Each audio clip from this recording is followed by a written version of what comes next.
Hi, this is my Spokane, the leader and the founder of Church Governance Solutions. Today, I want to deal with the concept of increasing quantities of members in your church. How to increase quantities of membership.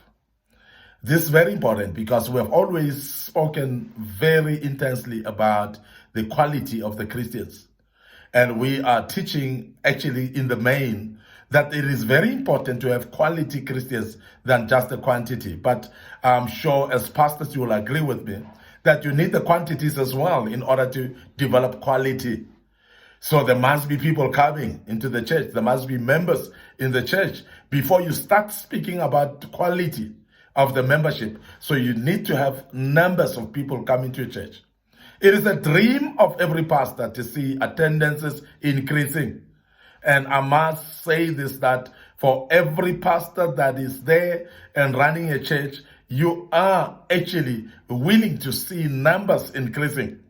It excites pastors to see church services being full to the brim and numbers increasing every day and having new faces every day. And that is why you'll realize that when there are visitors, it is very exciting for pastors to have visitors every Sunday, because you would know that majority of those visitors, they automatically convert into members.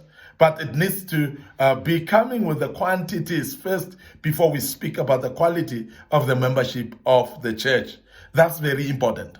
Now, the first thing that I want to emphasize is you need to make a priority to know the plight of the local community.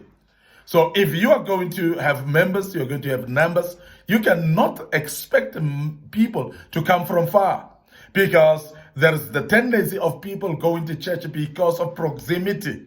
They come to church because it's nearby their dwelling place. People come to the church that is nearby their residential area. So in other words, you'll find very few people that travel a distance for a church. People want to go nearer. So the easiest way actually to win people are the people that are within the surrounding, in the same community.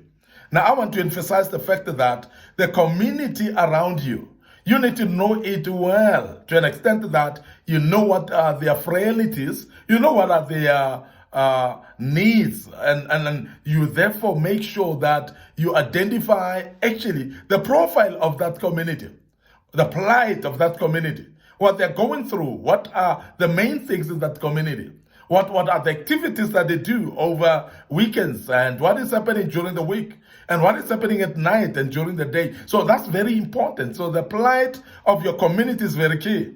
You need to profile your community to an extent of knowing if you're dealing with the poor or the rich here. Are you dealing with the high-end, wealthy people? Are you dealing with the working class? You need to know that, because if you don't know exactly the people that you are dealing with, so therefore you cannot be able actually even to put up strategies that will win the people into your church to make them become the numbers that you need to add in the church. So that's very important. So when you have profiled your community, you know them very well. These are middle class, these are people that are just a working class, or these are wealthy, high-end people, or these are the poor of the poorest. So if you know that, then your approach as well to them will be totally different, and that's the only way you're going to succeed to add numbers in your church. But I must also mention that you definitely need to make sure that you identify methods to meet the needs of the community, because you're not going to meet the needs of the community without knowing them. So the methods should be actually related to the type of community you're dealing with.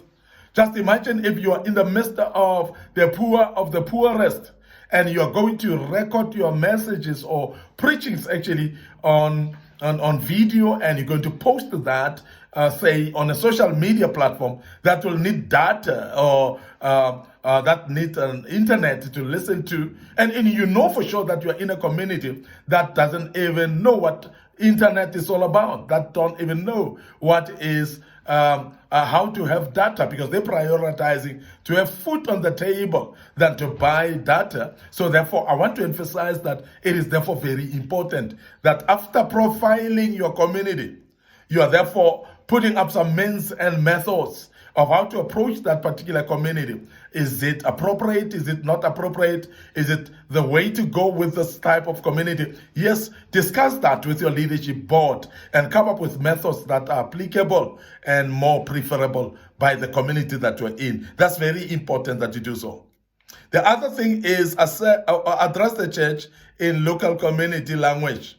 So this is very important, therefore, because there are people that may not hear what you're saying. So therefore, you cannot come to a community that speaks a different language totally and start actually administering this language that they cannot hear.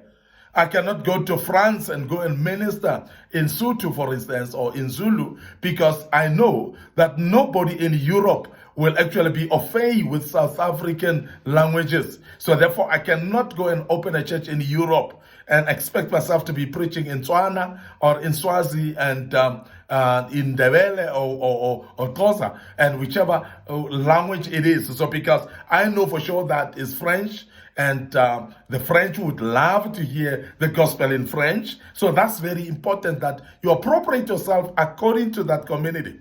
You deliver the messages or the address that you address the people with based on that which is the language of the community, the common language that everybody can hear, because that's the only time you're going to add numbers in this ministry, by making sure that people that are there, they are hearing that which has been spoken based on the language of the community that you're in. And that's very, very key that we emphasize that. So please make sure that you put up methods that will meet the needs of the people based actually on the language as well. Address the people with the right language. The other thing is participate in community activities like funerals, for instance. And a church that is having leadership that doesn't participate in the activities of the community, they are not known by the community themselves. And when they are not known by the community, therefore it's difficult for you to penetrate the community that you're not part of. When the community has got death, therefore, please be part of it. Attend as well.